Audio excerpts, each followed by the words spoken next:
50 years ago tonight, Chicago area in chaos after a catastrophic tornado outbreak that killed 58 people, injured more than 1,000, caused millions in property damage. Yeah, 10 tornadoes ravaged northern Illinois from Belvedere east of Rockford to Oak Lawn south of the city here. WGN's chief meteorologist Tom Skilling spoke with Belvedere survivors in our report last night, and you're turning now your attention to Oak Lawn tonight. Absolutely. Mark and Lourdes, it is an understatement to say that 1967 was a brutal weather year in Chicago. We recorded first the biggest snowfall ever in the blizzard of '67, and then 3 months later, we're hit by this area's deadliest tornado outbreak.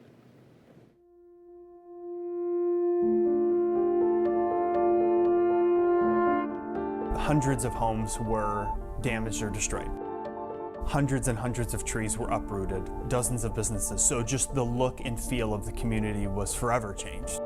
Oak Lawn is and will be forever associated with a tornado. Kevin Korst had never heard of the Oak Lawn tornado until 2008 when he was hired as historian at the Oak Lawn Public Library. But he came into the job with tornado experience. All right, we lived. His family survived the Plainfield tornado in 1990 when Korst was 8 years old. My parents' neighborhood was more or less leveled. The school I went to, St. Mary Immaculate, the principal was killed, the music teacher was killed. The Oak Lawn tornado hit at rush hour on a Friday night, trapping people in their cars. The tornado in Oak Lawn had about 200-mile-an-hour winds, and no matter what vehicle you were in, it was the worst place you could be. 10-ton buses at Suburban Transit Company were sucked up by the twister's winds. 18 people died at the intersection of 95th Street and Southwest Highway. 3 more, including 2 children, were crushed at a nearby roller rink. People have carried the emotional and physical scars with them for the last 50 years because you had 33 people killed, there were hundreds of people injured, there were thousands upon thousands of people affected by this one event that took, it was in Oak Lawn for maybe a couple minutes at most. That was what our house looked like after the tornado. Gosh.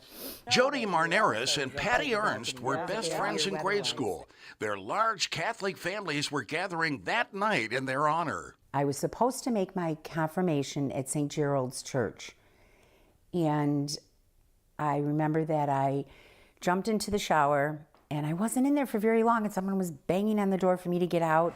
11 people were in their house at 91st and Cicero. It had no basement, so her dad yelled for everyone to get into the first-floor bathroom. I was knocked out. I woke up, and I remember that there was a lot of things on top of me, and I started screaming that I couldn't breathe, and I just kept screaming, and I remember my dad yelling, "Stop screaming and start praying." Jody suffered a broken rib. Her brother was blown a block away along with a piece of railing from their stairs. Her mother was found under a dresser and badly injured. My dad flagged down a man to say, "I need help getting," gosh, you'd never know, it was 50 years ago. "I need help getting my family to the hospital." We shared some 50-year-old newspapers, hoping they might be able to tell us where some of the photos were taken. Yeah. This is pretty incredible. Oh my God. Oh, there's the hospital. This is me. Is that you? This is me. This is me in the wheelchair here. This is my brother. And this picture here is my mom. I wish that I could forget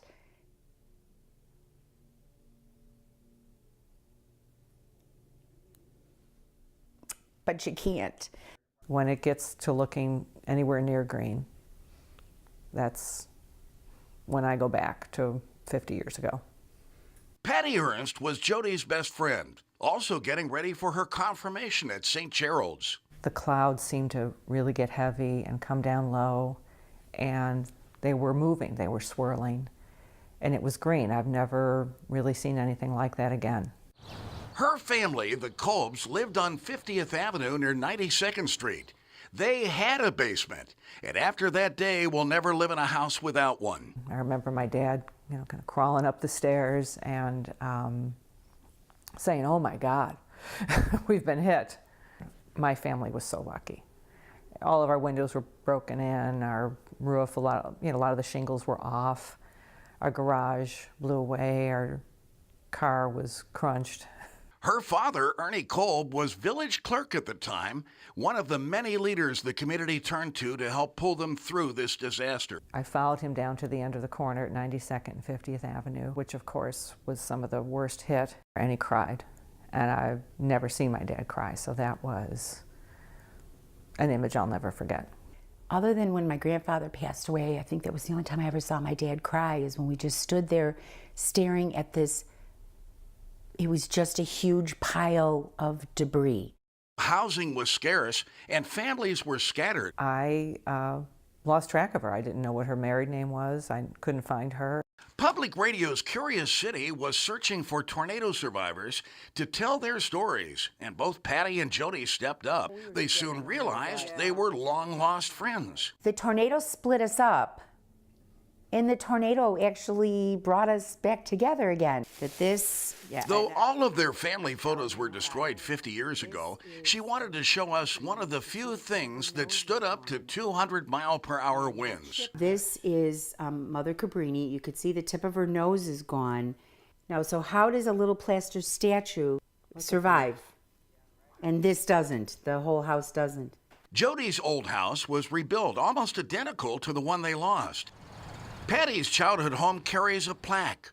Her dad went on to become mayor of Oak Lawn, and a bronze statue of Ernie Kolb sits outside Village Hall, just a few steps away from a small stone monument to those who died. We have to remember the people who lost their lives. We have to honor all the people who came out to help, who rebuilt the community, who searched for survivors.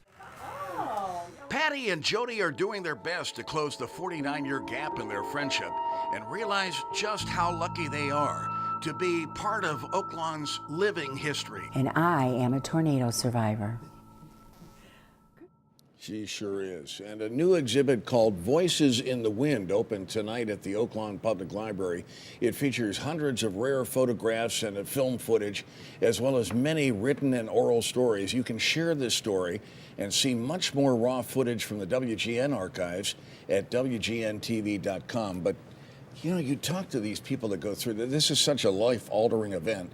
None of them ever will accept the wind blowing at any circumstance without this thought in the back of their mind, is this another tornado occurring? And it's worth noting about that tornado, you know, there's this mythology in this city. We've been trying for a half century to rid people of it, that there's some reason the city prevents tornadoes. Either the buildings interfere with it or the lake or whatever. It's not true. Not true. In fact, that tornado churned across the Dan Ryan Expressway in rush hour. It knocked a semi off onto the Dan Ryan, went across Evergreen Park, across the south end of the city, and a mile out into the lake east of the Science and Industry Museum. So, you know, a terrible storm. Ed Fenelon, head of the Weather Service, says it's not if something like this is going to happen again, it's when. And we're going to superimpose a disaster like this on a much larger population structure, which is why thinking about it and what to do about it is ahead of time is so prudent. And hearing these life stories, you know, these survivor stories, they mean a lot to us all. Got that right. Yeah, and you're good about raising awareness of this whole thing. So. Thanks, Lord. It's thanks to the Thank you folks for doing who that, are Tom. gutsy enough to get on camera. You see how hard that is to talk about. Exactly. Yeah, I know. Yeah. All Good right. stuff, Tom. Thank you. Tom. Pam Grimes, our producer. producer. She is amazing. Did Mike D'Angelo? And Mike I D'Angelo, knew he- absolutely. They work together well. We work with quite a crew around We here, do. don't We do.